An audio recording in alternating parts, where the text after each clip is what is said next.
Good morning class. तो सबसे पहले आप लोग अटेंडेंस दे दीजिए चैट बॉक्स में, ठीक है। स्टार्ट करते हैं अभी।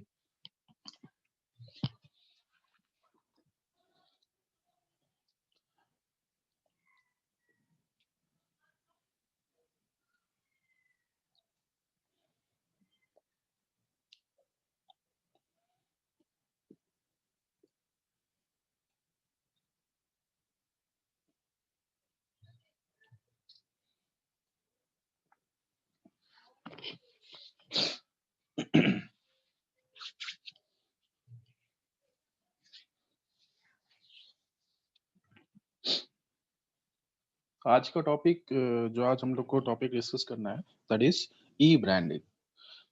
ऑलरेडी आप लोग ब्रांडिंग ये सारे चीजों से टर्म्स से आप लोग ऑलरेडी अवेयर हो गए। आप लोग ने ये टॉपिक पहले भी पढ़ा होगा। बस आज हमको ये देखना है ई ब्रांडिंग मतलब डिजिटल मीडियम को यूज करके कैसे आप ब्रांडिंग कर सकते हो, अपने प्रोडक्ट के बारे में लोगों तक पहुंचा सकते हो बातें। ठीक है, अब वो इमेज जो है वो किस तरह से आप बना सकते हो। ठीक है, तो वो सारी चीजें इधर देखनी है कि डिजिटल प्लेटफॉर्म को यूज करके कैसे करना है ब्रांडिंग। वैसे कोई बता सकता है व्हाट इज ब्रांड? ब्रांड होता क्या है?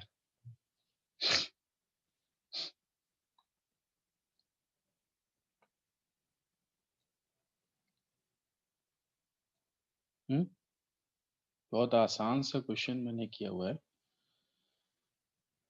What is brand?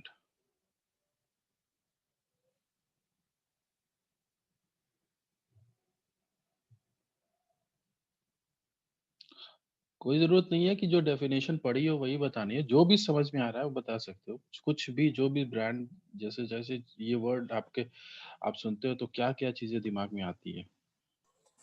Sir, brand is developed to differentiate different products. Correct, correct. मतलब एक चीज़ ये निकल के आई कि ब्रांड ऐसी चीज़ है जो आपको डिफरेंशिएट करती है आपके कॉम्पिटिटर से। ठीक है? जैसे कि सपोज़ एक ही तरह का प्रोडक्ट, एक ही कई मैन्युफैक्चरिंग ऑर्गेनाइज़ेशन है जो एक ही प्रोडक्ट को प्रोड्यूस कर रहे हैं। जैसे स्मार्टफ़ोन्स की बात करें या कोई भी दूसरे प्रोडक्ट की बात करें, तो बहुत सारी मैन्युफैक्चरिंग ऑर्गेनाइज़ेशंस हैं अलग-अलग जो उसको मैन्युफैक्चर कर रही होती है। लेकिन अभी क्या होता है लेकिन सबका प्रोडक्ट की डिज़ाइन अलग होगी, सबका नाम अलग होगा, उसमें लोगो अलग होगा।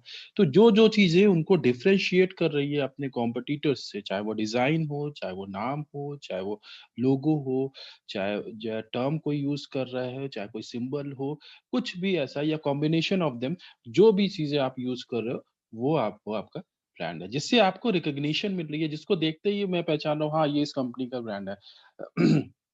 सॉरी ये इस कंपनी का लोगो है, ठीक है? जिसको देखते ही मैं उसको ऑर्गनाइज़ेशन को रिकॉग्नाइज़ कर देता हूँ। ओके? तो जैसे मैंने बताया 1 सेकंड हाँ, ये सारे देखिए लोगोस हैं, इनको देखते ही आपको नाम पढ़ने की ज़रूरत नहीं है, बस आप लोगों को देख के पहचान जाते हो, ये इस ऑर्गनाइज़ेशन का, इस कंपनी का है, फिएट, ओपेल, बीएमडब्ल्यू, टोयोटा, ठीक है? इनके अलग-अलग लोगोस हैं। तो रिकॉग्निशन आप बेसिकली ब्रांड से मतलब लोगो की बात करें जैसे यहाँ पे देखिए डेफिनेशन दिया गया है brand is name, term, sign, symbol ठीक है? कुछ भी हो सकता है और डिज़ाइन और a combination of them intended to identify the goods and services of one seller और ग्रुप ऑफ सेलर एंड ठीक है? एक तो आपको आइडेंटिफिकेशन मिल रही है जो है उस ब्रांड की वजह से, उस नाम की वजह से, उस टर्म, उस साइन, उस सिंबल, उस डिज़ाइन की वजह से और जो and services of one seller or group of sellers and to differentiate them from those of other sellers ठीक है और आपको डिफरेंशिएट करती है जो आपके कॉम्पिटिटर्स हैं उनसे डिफरेंशिएट करती है ठीक है चाहे वो नाम हो चाहे साइन हो चाहे सिंबल हो चाहे डिजाइन हो वो कुछ भी हो सकता है ठीक है ये सारी चीजें तो आप लोग पढ़ चुके होगे ठीक है अभी बात करते हैं ब्रांडिंग एंड ब्रांड इक्विटी की ठीक है सबसे पहले व्हाई ब्रांडिंग ब्रांडिंग की जरूरत क्यों है to attract more and new customers ठीक है to make stronger status in the market to show competitive advantage ठीक है अगर आपको कोई भी ऐसा चीज होगा जो आपको डिफरेंशिएट कर रहा है लोग तो लोगों को आपको रिकॉग्नाइज करने में आसानी होगी जिससे कि बिल्कुल वो आपके लिए कॉम्पिटिटिव एडवांटेज तो होगा ही होगा ठीक है अगर आपके कस्टमर आपको डिफरेंशिएट ही नहीं कर पा रहे हैं दूसरों से अलग ही नहीं जान पा रहे हैं तो फिर वो उनको प्रॉब्लम होगी, उनको लेने में, ठीक है? प्रोडक्ट को परचेज़ करने में अगर वो डिफरेंशिएट ही नहीं कर पा रहे हैं आपके कॉम्पिटिटर के प्रोडक्ट से। More popular brand, more popular value, more money, ठीक है? जितने भी पॉपुलर ब्रांड्स हैं, उनके प्रोडक्ट की वैल्यू ज़्यादा आपको दिखाई पड़ेगी। क्यों, ऐसा क्यों? क्योंकि देखो वो कॉस्ट तो उनकी लग रही है, जो भी कॉस्ट प्रोडक्ट की है, वो तो उस प्राइस में वो ऐड कर रहे हैं, साथ-साथ में उस ब्रांड की वैल्यू जो है वो भी वो प्राइस में ऐड करते हैं। ठीक है? जितने भी आप पॉपुलर ब्रांड देख लो, जो टॉप ब्रांड्स हैं जैसे कि आप गूगल की बात करो, एप्पल की बात करो, तो उनके प्रोडक्ट आप जब लेने जाओगे तो उसमें ब्रांड की वैल्यू भी ऐड होती है उस प्रोडक्ट प्राइस में। तो वही आपका ब्रांड इक्विटी भी है। 1 सेकंड हाँ, वही आपका ब्रांड इक्विटी भी है।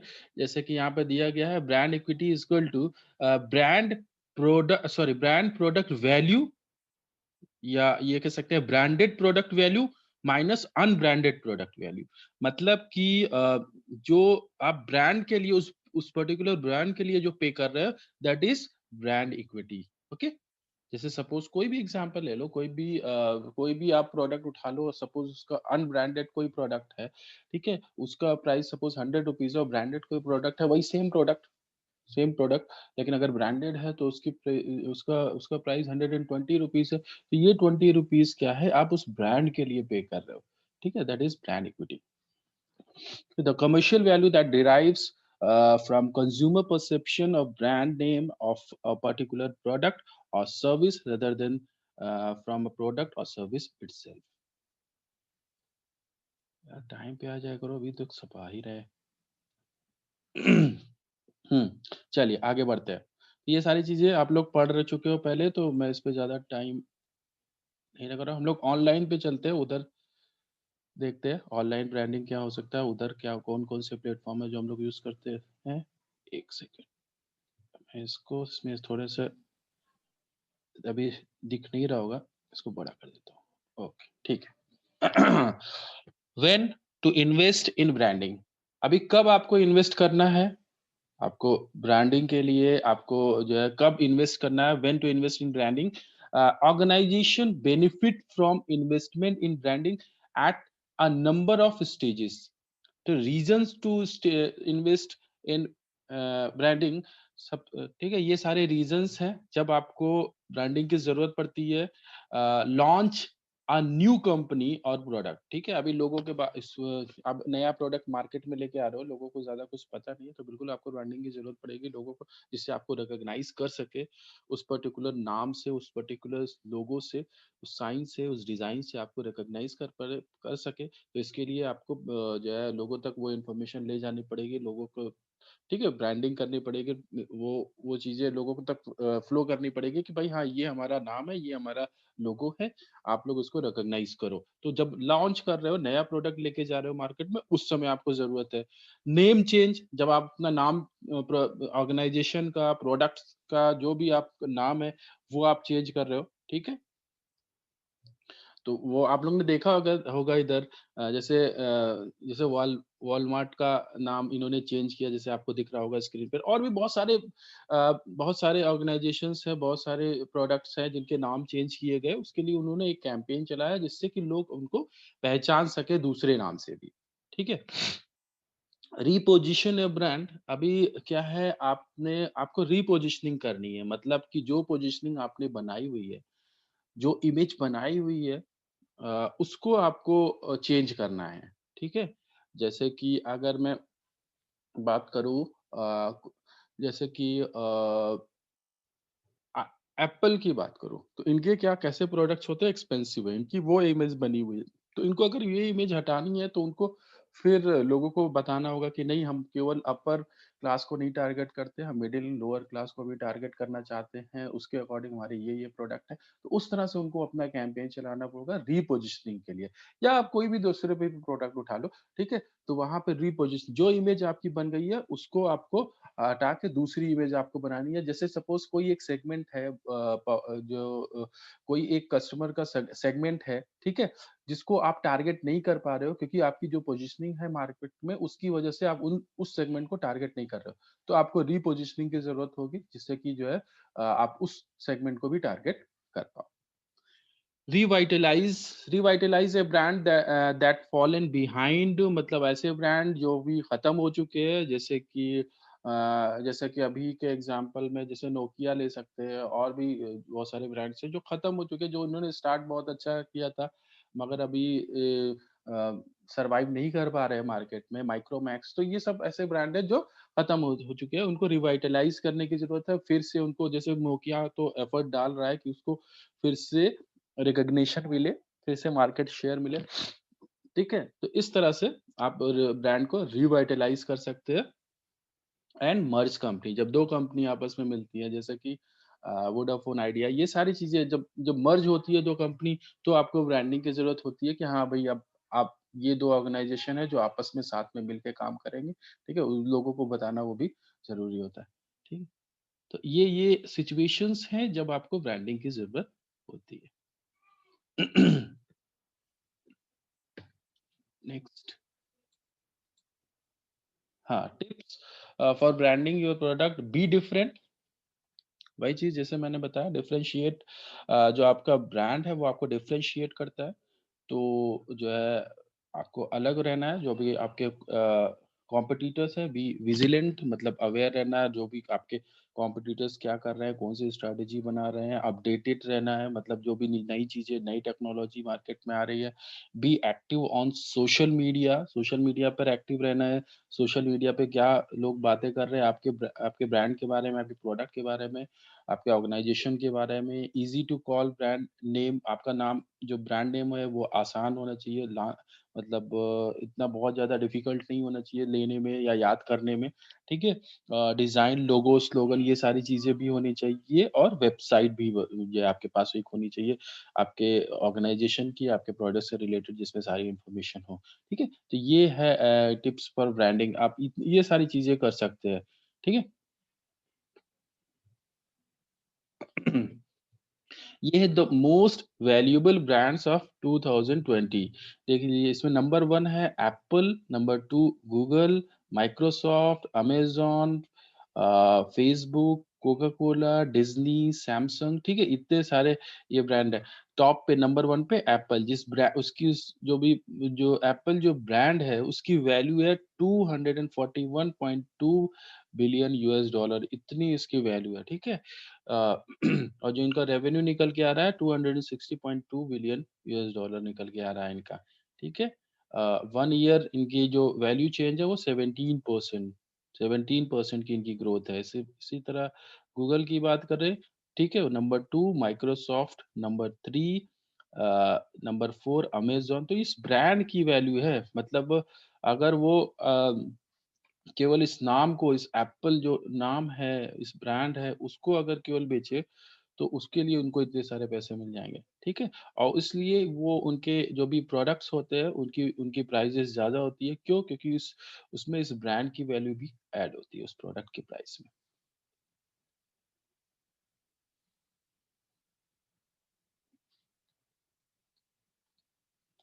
हाँ, अभी बात करते हैं ऑनलाइन ब्रांडिंग की, ठीक है?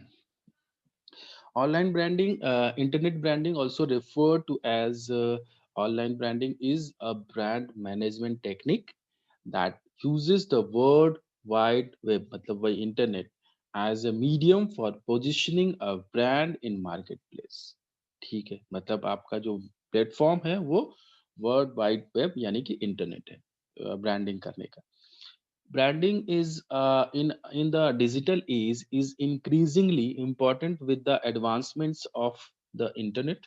Most businesses are exploring various online channels, which includes वही सारी चीजें यहाँ पर अभी आ जाएंगी कैसे आपको ब्रांडिंग करना है वहाँ पे सर्च इंजन है वहाँ पे सोशल मीडिया है वहाँ पे ऑनलाइन प्रेस रिलीजेस हैं ऑनलाइन मार्केट प्लेस हैं to establish a strong relationship with consumers and to build their brand awareness तो कुल मिला के मतलब तरीके वही है जो हम लोग पहले भी डिस्कस कर चुके हैं मतलब आप सोशल मीडिया पे आपको काम करना पड़ेगा आपको ईमेल मार्केटिंग करनी पड़ेगी आपको search engine optimisation search engine marketing करनी पड़ेगी ब्लॉग्स हैं वहां पे आप कर सकते हो ठीक है मतलब प्लेटफॉर्म्स वही मिलेंगे यहाँ पे आपको ब्रांडिंग करनी है ऑनलाइन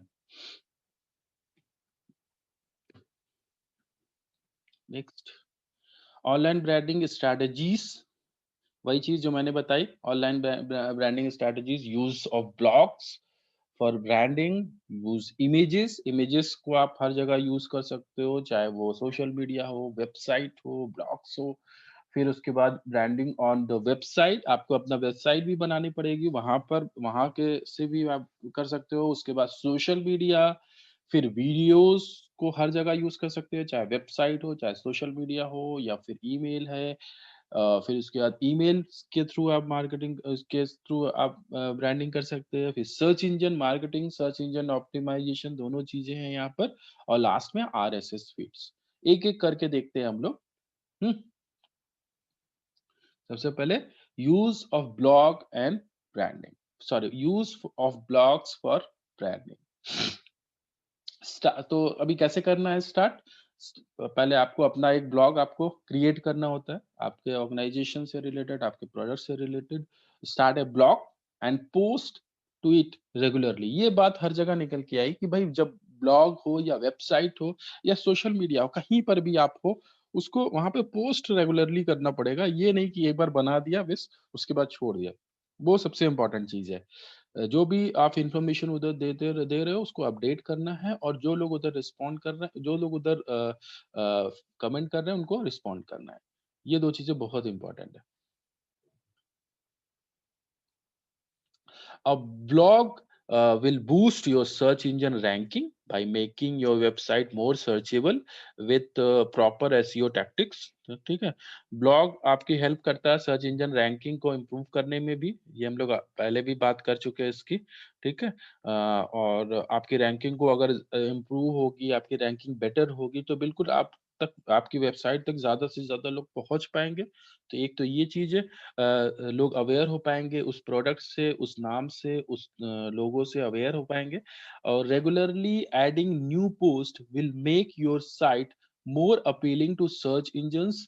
ठीक है, सर्च इंजन के लिए आप अगर, ये भी एक इम्पोर्टेंट फैक्टर होता है कि आप अपनी वेबसाइट, अपने ब्लॉग पर अपडेट कर रहे हैं, कितना इन्फॉर्मेशन को अपडेट कर रहे हैं। जैसे कि अभी सपोज़ 2019 का कोई पोस्ट है जहाँ पर जो ईयर है 2019 मैंने मेंशन किया हुआ है, और जैसे ही 2020 आएगा, फिर मैं अगर उस प्रोडक्ट के उस जो भी अ, जो भी वो इन्फॉर्मेशन होगा, ठीक है?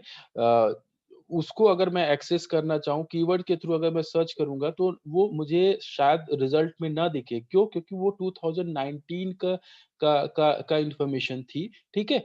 तो जैसे ही मैं अपनी वेबसाइट पर या अपने ब्लॉग पर वो इन्फॉर्मेशन को अपडेट करूँगा और उस ईयर को 2019 से 2020 कर दूँगा, फिर वो उसके रिजल्ट में शो होने के चांसेस और बढ़ जाते हैं, ठीक है? तो इसलिए आपको रेगुलर बेसिस पे आपको अपना जो भी आपका कंटेंट है उसको अपडेट करना, कहीं पर भी, वो सोशल मीडिया हो, वो वेबसाइट हो, वो ब्लॉग हो, कहीं पर भी हो, उसको अपडेट करना बहुत ज़रूरी होता है, ठीक है?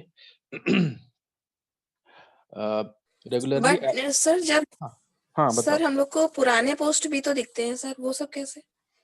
देखो, वही एक फैक्टर नहीं है, और भी बहुत सारे फैक्टर होते हैं। जैसे कि नंबर ऑफ विज़िट्स, जहाँ पर ज़्यादा नंबर ऑफ विज़िट्स होंगे, उनके चांसेस होते हैं ज़्यादा।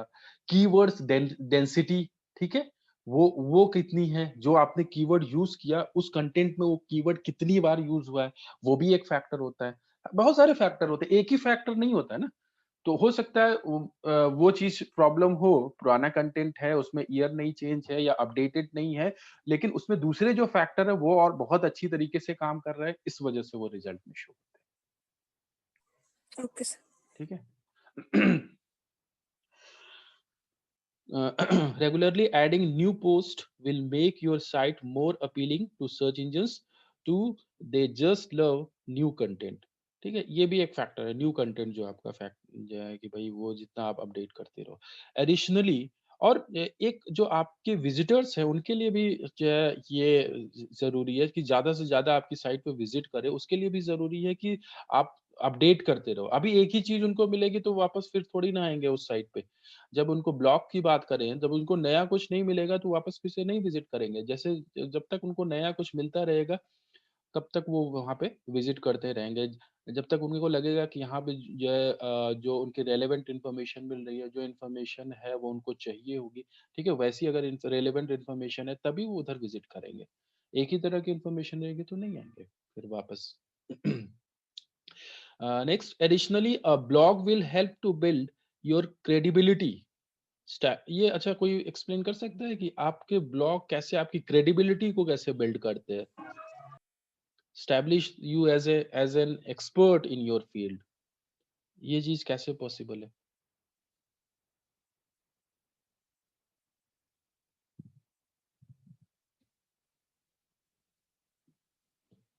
सर जिस तरीके का हम लोग कंटेंट प्रोवाइड करेंगे ऑन अ कंटिन्यूअस बेसिस और उसमें जितना भी हम लोग इम्प्रूवमेंट लाते जाएंगे हुँ, हुँ। और जो हमारे व्यूअर्स हैं उनसे उनके रिव्यूज जो लेंगे हुँ, उससे। हुँ। अ, नहीं, जैसे कि सपोज़ कोई इंडस्ट्री ऑटोमोबाइल सेक्टर है, ठीक है? तो फिर उसमें क्या किया इन्होंने, टाटा ने क्या किया कि भई चलो एक ब्लॉग बनाते हैं, और जो हमारी इंडस्ट्री से रिलेटेड है, और जहाँ पे हम अपने प्रोडक्ट के बारे में और उस इंडस्ट्री के बारे में, ऑटोमोबाइल जो सेक्टर है उसके बारे में हम जो है इन्फॉर्मेशन देंगे, ठीक है?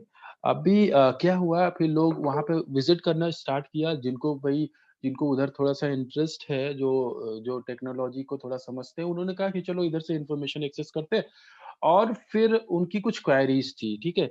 आपने क्या किया, टाटा ने ब्लॉग बनाया, उन्होंने क्या किया, अपने प्रमोशन पे उतना फोकस ना करते हुए जो उनकी क्वेरीज थी, जो उनकी प्रॉब्लम्स थी, उनको रिस्पॉन्ड करना स्टार्ट किया। ठीक है, मतलब वो वहां पे प्रमोट नहीं कर रहे हैं, बस वो उस टेक्नोलॉजी के बारे में, उस प्रोडक्ट के बारे में वो उनको इन्फॉर्मेशन दे रहे हैं। ठीक है, इस तरह से अगर आप रिस्पॉन्ड करोगे जो भी प्रॉब्लम्स हैं आपकी कस्टमर की, तो बिल्कुल जो है जो भी कस्टमर की क्रेडिबिलिटी की बढ़ेगी कि भाई हाँ ये जो उस कंपनी की क्रेडिबिलिटी बढ़ेगी कि भाई लगेगा कि हाँ यहाँ पे जो इन्फॉर्मेशन मिल रही है वो सही है और इस पे ट्रस्ट किया जा सकता है। ठीक है, तो वो उसको उस पर रिलाई करने लगे, हाँ ठीक है, यहाँ पे जो इन्फॉर्मेशन मिल रही है वो बढ़िया है, इसके बेसिस पे हम लोग डिसीजन ले सकते हैं कि हमको क्या क्या चीजें लेनी है, क्या क्या चीजें किस तरह से हम लोग को डिसीजन लेना है। तो इस तरह से कर सकता है। एक सेकेंड,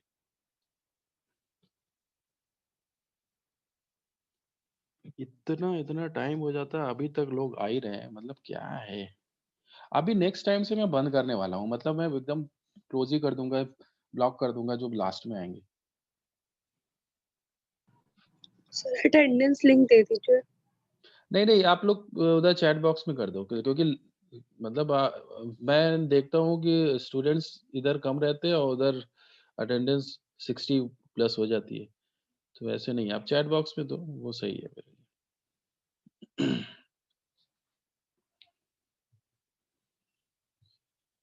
और अभी नेक्स्ट टाइम से आप लोग टाइम पे आ जाया करो, ऐसे मत किया करो। सर कल क्विज था तो इसलिए हमारी अटेंडेंस नहीं लग पाई थी। कल सर क्विज लेट शुरू हुआ था तो लेट ही खत्म हुआ था, तो उसके से अटेंडेंस नहीं लग पाई थी।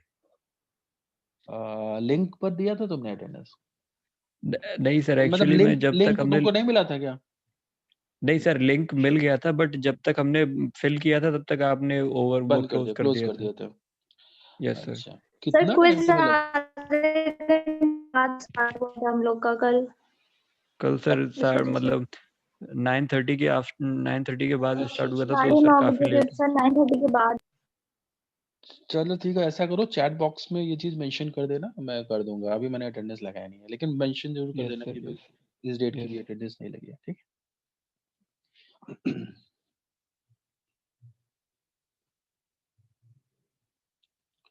आगे बढ़ते हैं।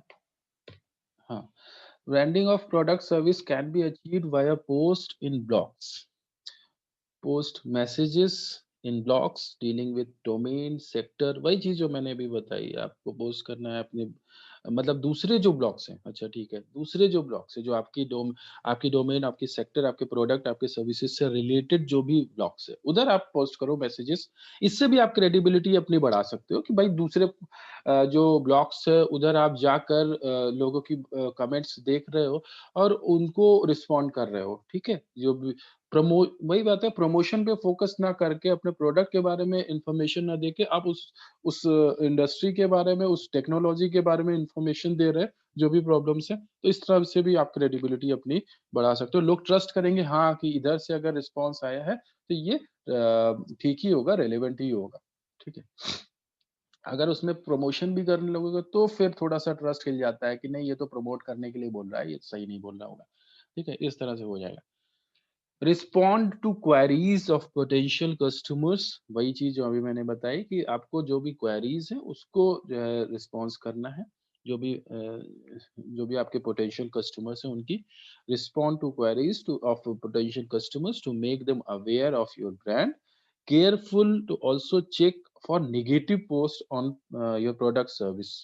निगेटिव पोस्ट जो आ रही है, जो भी चाहे वो ब्लॉग्स पे, ठीक है, ब्लॉग की बात कर रहे हैं तो यहाँ ब्लॉग की बात करते हैं, मतलब कि जो कि उधर देखो हर जगह आप सबको सेटिस्फाई नहीं कर सकते। ठीक है, तो कुछ ना कुछ, कितना भी आप क्वालिटी प्रोडक्ट दे दो, कितना भी आप अच्छी सर्विसेज दोगे, कुछ ना कुछ निगेटिव कमेंट्स जरूर आएंगे। तो उसको कैसे, उसके इम्पैक्ट को कैसे कम करना है, respond to clarify any doubt misunderstanding, जो भी मिसअंडरस्टैंडिंग हुई है, जो भी कुछ डाउट है उसको क्लियर करना। और कभी कभी ऐसा होता है फॉल्सिफाइड पोस्ट आ जाती है, मतलब कि जो आपके कॉम्पिटिटर्स हैं, जो या फिर जो ऐसे लोग जो चाहते हैं आपका प्रोडक्ट उतना अच्छा ना करे, लोगों तक गलत इन्फॉर्मेशन जाए, तो वो इस तरह के पोस्ट करते हैं कि भाई हाँ ये प्रोडक्ट सही नहीं है। वो बिल्कुल फॉल्स, मतलब बिल्कुल भी गलत इन्फॉर्मेशन देते हैं प्रोडक्ट के बारे में। तो उसके लिए आपको क्या करना पड़ेगा, request bloggers to remove falsified post on the product और सर्विस। ठीक है, आप जो भी ब्लॉगर्स हैं, ब्लॉगर्स जो होते हैं, जो दूसरे ब्लॉग्स है, ब्लॉगर्स जो होंगे, उनको आपको बोलना पड़ेगा, रिक्वेस्ट करना पड़ेगा कि भाई जो ये फॉल्सिफाइड जो पोस्ट है उनको आप रिमूव कर दें। ठीक है। तो ये ब्लॉग्स के थ्रू कैसे ब्रांडिंग करते हैं, ये हो गया। नेक्स्ट, यूज इमेजेस, इमेजेस के थ्रू। ठीक है, यूज इमेजेस, आपको सब पता है, आइडिया है इमेजेस के बारे में, कहाँ कहाँ यूज कर सकते हैं, चाहे website, email, social media, blogs, हर जगह यूज कर सकते हैं। Use images that speak 1,000 words. Choose images for your website, blog, email, and other online marketing efforts that will speak directly to your specific audience. Images are impactful for a number of reasons, that they can serve as a memory triggers necessary for establishing mind share. ठीक है, तो images के बारे में लोग बहुत सारी बातें कर चुके हैं, उनका इम्पैक्ट ज़्यादा होता है। वहाँ पर आप जो भी इंफॉर्मेशन उधर से मिल रही है उसको ज़्यादा टाइम तक रिटेन कर पाते हो। अगर मैं टेक्स्ट मैसेजेस की बात करूँ, ठीक है, उसको अगर उससे कंपेयर करूँ, तो आप इमेजेस से जो इन्फॉर्मेशन आप ले रहे हो, उसके कंपैरिजन में, टेक्स्ट के कंपैरिजन में, आप इमेजेस से जो ले रहे हो इन्फॉर्मेशन, वो ज़्यादा टाइम तक आप रिटेन कर पाते हो। ठीक है, ज़्यादा टाइम तक आप उसको, आपको वो सारी चीज़ें याद रहती है। तो इसका बिल्कुल इम्पैक्ट ज़्यादा पड़ता है, इसलिए आप इसको यूज़ कर सकते हो, वेबसाइट, ब्लॉग, ईमेल और जो भी प्लेटफ़ॉर्म्स है उधर। नेक्स्ट, वेबसाइट, वेबसाइट एक होनी चाहिए, जो भी कोई ऑर्गेनाइजेशन है। देखो, इस तरह के जो टॉपिक हैं, जैसे कि ब्रांडिंग और रेपुटेशन मैनेजमेंट और ट्रांसफॉर्मेशन, ठीक है, इस तरह के, अभी हम लोग ट्रांसफॉर्मेशन नहीं किया, तो इस तरह के जो टॉपिक्स है ना, यहाँ पे आपको क्या बताना है, जो उस कॉन्सेप्ट के बारे में बताना है, और कैसे कर सकते हैं, वही सारी चीजें कैसे कर सकते हैं, ब्रांडिंग कैसे कर सकते हैं, ट्रांसफॉर्मेशन कैसे कर सकते हैं, रेपुटेशन बिल्ड कैसे कर सकते हैं, वही सारी चीजें, सर्च इंजन ऑप्टिमाइजेशन, ईमेल। ठीक है, देखो तरीके तो वही होंगे ना करने के। मेरा ऑब्जेक्टिव है ब्रांडिंग, तो मेरा बस वो स्ट्रैटेजी चेंज हो जाएगा, लेकिन प्लेटफॉर्म वही मैं यूज करूंगा, सर्च इंजन के थ्रू करूंगा, मैं ईमेल के थ्रू करूंगा, ब्लॉग के थ्रू करूंगा, या फिर रेपुटेशन मुझे बिल्ड करना है या रिकवर करना है, या फिर उसे रेपुटेशन को मेंटेन करना है, तो प्लेटफॉर्म तो वही मिलने वाले हैं। ठीक है, तो आपको जो है, पहले आपको कंसेप्ट बताना है, और वही तरीके, search engine optimisation, email, blog, ठीक है, ये सारी चीजें बता देनी है थोड़ा थोड़ा करके। ठीक है, इस तरह से आंसर करना है। तो वही चीज़ है, वेबसाइट, ठीक है, सब हर चीज़ ब्रांडिंग के लिए भी, चाहे रेपुटेशन बिल्ड करना हो, या फिर ट्रांसफॉर्मेशन की बात करें, या फिर जो भी चीज़ें हैं, जो भी टॉपिक्स है, ठीक है, सब में आपको अपनी वेबसाइट तो चाहिए ही चाहिए, हर एक चीज़ में। ठीक है, आपको सेल अपनी इंक्रीज करनी है, लोगों तक अवेयर करना है, इन्फॉर्मेशन पहुंचाने, तो आपका अपना वेबसाइट, कोई भी ऑर्गेनाइजेशन है उसकी अपनी वेबसाइट होनी चाहिए, जहाँ पे उसके ऑर्गेनाइजेशन के बारे में, उसकी हिस्ट्री के बारे में, उसके प्रोडक्ट के बारे में सारी कुछ इन्फॉर्मेशन अवेलेबल हो, जिससे कस्टमर उसको एक्सेस कर सके। Web is 100% virtual. Website is only interface available to customer, नहीं ऐसा कुछ नहीं है। इंटरफेस बहुत सारे मीडियम से, ये मुझे लाइन सही नहीं लग रही है, क्योंकि कस्टमर्स तो बहुत जगह से आप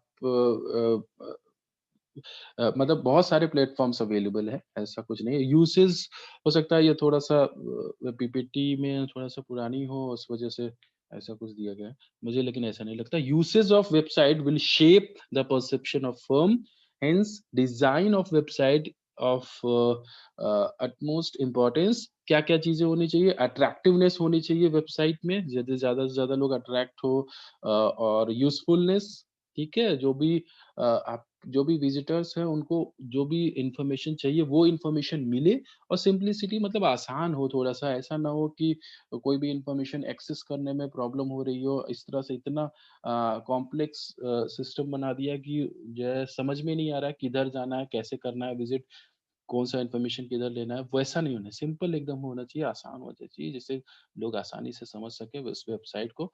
बहुत सारी वेबसाइट होती होगी, आप लोगों ने देखा होगा, उसमें समझ में ही नहीं आता किधर क्या-क्या ऑप्शन है, कुछ समझ में नहीं आता कहाँ से एक्सेस करें, किधर से इन्फॉर्मेशन लें, और कुछ होती है बिल्कुल आसान होती है, सब कुछ सामने एक जो होम पेज आपका ओपन हुआ है, सब कुछ उधर दिखता रहता है, आप आसानी से उधर विजिट कर लेते हो, ठीक है? तो सिंपल होना चाहिए।